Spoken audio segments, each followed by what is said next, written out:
माँ के आंसू। राधा बहन का इकलौता बेटा अमेरिका में रहता था। एक दिन राधा बहन का किराएदार कहता है, अरे माँ जी अकेली बैठी रहती हैं, बेटे के पास क्यों नहीं चली जाती? अरे कैसे चली जाऊं, नई नई शादी हुई है, अभी तो थोड़ा बहू के साथ समय बिताएगा, तभी तो दोनों के बीच समझ बढ़ेगी ना। अरे कैसी बात कर रही हैं माँ जी, समझ बढ़ाने के लिए 5 साल काफी होते हैं। 5 साल की शादी को कोई नई शादी नहीं कहता। हाँ वो तो है, आया था पिछले साल उसका फोन, पूछ रहा था कैसी हो, पर अब तो काफी साल हो गए, कोई फोन भी नहीं आता। तभी फोन की बेल बजती है। लो 100 साल की उम्र है, आ गया मेरे मयंक का फोन। अच्छा कैसे पता कि ये फोन उसी का है?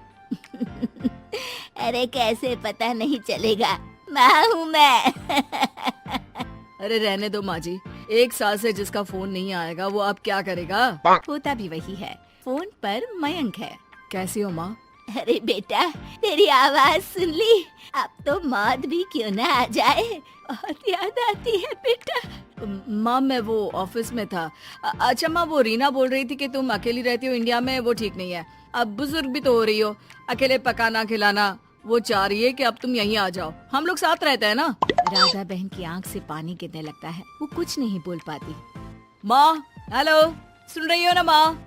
हाँ बेटा तेरे साथ रहूंगी, सुबह शाम तुझे देखूंगी, और क्या जीवन में है तेरे पापा के जाने के बाद। तभी बीच में बेटा माँ को रोक देता है।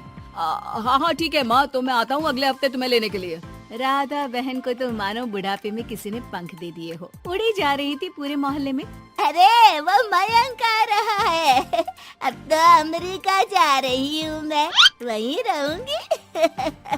अच्छा है मौसी, आपका जीवन देखकर तो मुझे भी रोना आ जाता था। कोई बात नहीं मौसी, देर से ही सही सब अच्छा होने वाला है अब। राधा बहन दौड़ दौड़ कर सामान ला रही थी। अरे इतना सामान तो 2 साल में भी कभी नहीं खरीदा जो 2 दिन में लिए जा रही हो मौसी। अरे बेटा आ रहा है ना अमेरिका से। अच्छा अच्छा, तो पकवान बनाने की तैयारी चल रही है?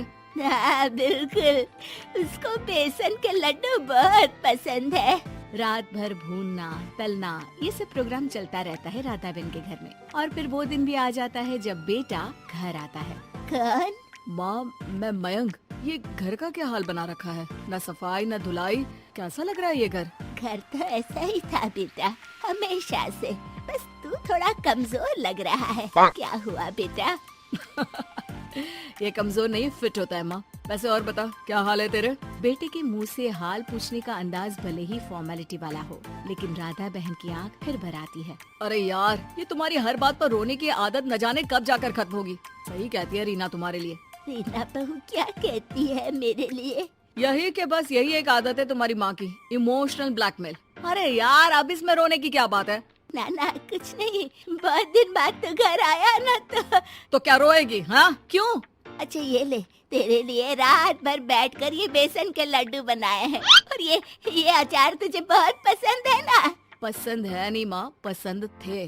अब तो फिटनेस के लिए ये सारी फालतू चीजें मैं खाता भी नहीं हूँ। ये फालतू चीजें खाकर ही तो तू बड़ा हुआ है बेटा। अब रहने दे माँ, क्या क्या खिलाकर बड़ा किया है, मुंह मत खुलवा। कौन देशी घी में शक्कर डालकर पराठे के साथ खाता है? वो तो तुझे पसंद थे ना बेटा, तभी तो बनाती थी, नहीं बनाती थी तो रोता था तू। अरे तो रोने देती ना माँ, अब सारी समस्या उसी खाने से है शरीर में। वो तो भला हो रीना का, जो हेल्दी डाइट देकर सब मेंटेन कर रही है। राधा बहन बेटे की आने की खुशी में इतनी दीवानी थी कि उसे बेटे के बात का अंदाज और लहजा समझ में नहीं आ रहा था। अच्छा अच्छा रुक, पालक वाली दाल बना देती हूँ। रहने दे माँ, मैं होटल से ऑर्डर कर देता हूँ।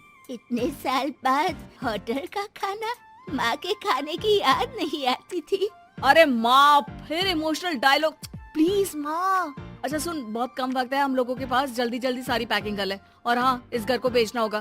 कैसी बात कर रहा है, तेरे पापा और मैंने एक एक पाई जोड़कर इस मकान को बनाया था। हाँ पर तू जा रही है ना, फिर कौन मेंटेन करेगा? कैसे क्या होगा माँ, मैं तो अब इंडिया आऊंगा भी नहीं। बेटा तो सो जाता है, लेकिन माँ घर का एक एक कोना घूम घूम कर देखती है। सही बात है, क्यों मोह माया जोड़ रही हूँ मैं इस घर से? आखिर बेटे के साथ रहना ही तो होता है हर माँ बाप को, लेकिन इनकी यादें हर एक कोने खैर औने पौने दामों में घर को बेच बेटा और माँ एयरपोर्ट के लिए रवाना हो जाते हैं। माँ यहीं बैठ, मैं अभी आया। नहीं नहीं बेटा, मैं साथ रहूंगी, पहली दफा आ रही हूँ ना। अरे माँ, टिकट, बोर्डिंग, सामान, चेक इन, 10 काम है, करके आ रहा हूँ ना। ठीक है, जल्दी आ जाना, यहाँ घबराहट होती रहेगी।